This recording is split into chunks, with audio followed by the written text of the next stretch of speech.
Welcome to Foundation Friday. The dedication and covenant of silent unity was signed on December 7th, 1892 by Charles and Myrtle Fillmore, founders of the Unity movement. It is unlikely when they signed this covenant that they had any idea how far-reaching unity would be as it evolved into the church we know and love today. We invite you to join us as we explore and share some of the original ideas, teachings, and writings of the men and women who created the foundation of the Unity Church. Thank you for joining us today as we celebrate Friday with our Foundation Friday program. Today, we are going back in time to the 70s, 1970s. That may not feel like a long time ago, but it's getting farther and farther away. I couldn't find an exact date for this writing. We are looking at Carol Ruth Knox, Unity, the Teachings and Principles.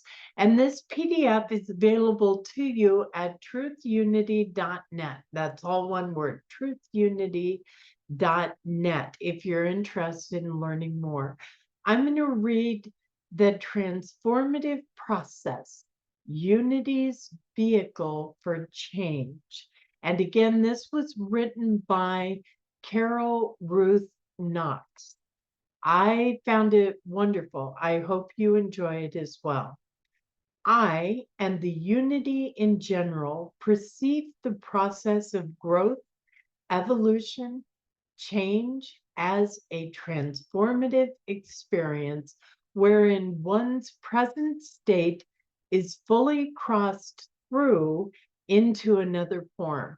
With transformation, one does not return to the former state, for the process actually creates a new being. In Paul's words, a new being in Christ. In the process of being transformed, the individual leaps ahead of their usual state. As a result, they break with the former state of consciousness, awareness, and behavior. This leap is usually experienced because the person has spent a serious period of time in prayer. It is consciously evoked metamorphosis, often called metatonia, when it appears. Sometimes the introduction to transformation appears suddenly, even though it has been sought. If it appears suddenly, it is often accomplished by fear and a real shock to the body. This has been called a releasing of the Kundalini energy, where one is moved quickly into levels of their body and consciousness that they are not used to experience. A period of time may be spent wandering around in these new realms without knowing clearly the new state. But this is an adjustment period where the person is getting used to the new form which they have become. In either case, transformation is important, and treating this energy carefully will help. Many look to such experiences as a fad or an instant cure machine when it isn't, and it is, it isn't, and it is dangerous to one's personality if they treat it as such.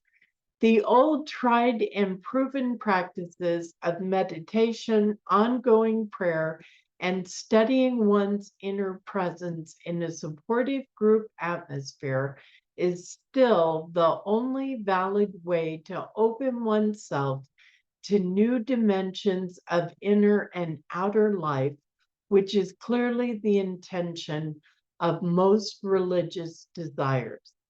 A note on meditation. Meditation is often treated with fear by other traditions. Meditation is feared because it is believed one opens themselves to spirits energies, devilish powers, even the Kundalini earlier mentioned. It is too bad meditation is so interpreted with fright and fear. There are no spirits or devilish powers perceived or received. Meditation relaxes the body, scientifically proven to relax the mind into a deeper brainwave level, allowing for creativity, non-resistance to pain, and a releasing of energies which empowers beings to inspiration, effective responses, healing abilities, increased love and compassion. If pursued, it awakens the Kundalini and moves one into more mystical experiences. If one fears it, it would be better to study it in its Indian context to gain understanding than in texts written entirely to oppose meditation. If one fears mysticism, reading Underhill's masterful texts, Understanding Mysticism, or Dr. Knox's reduced booklet entitled Mysticism. So that is written in like a whole different language. The Transformative Process, Unity's Vehicle for Change.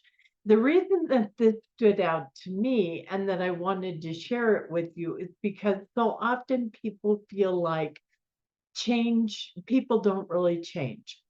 People don't change. They always remain the same. At the core, it's the same person.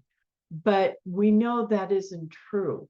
When you live in darkness and all of a sudden you're exposed to light, even if you return to that darkness, whatever the behavior is, now that you've experienced it, you know that that light exists. You know that that darkness isn't all that there is. So I may be able to return to darkness, not that I'd want to, but after being exposed to light, I've changed.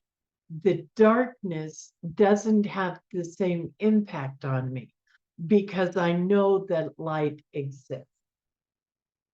I hope you've enjoyed our Foundation Friday look at the Unity teachings and principles written by Carol Knox. Again, I couldn't find an actual date on this writing.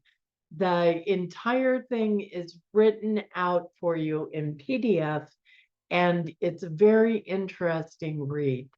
I hope that you will look it up and let us know in the comments. What do you think? Thank you so much for joining us today. We hope to see you soon.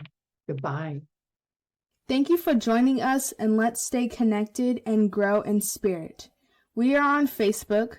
Search for Unity Church of El Cajon and follow us and like our posts.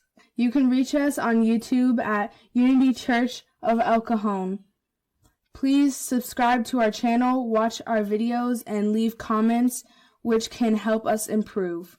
We are on the web at unityofelcajon.org. Email or call our church office to receive our weekly newsletters, which lists all of our activities and opportunities to learn and grow together.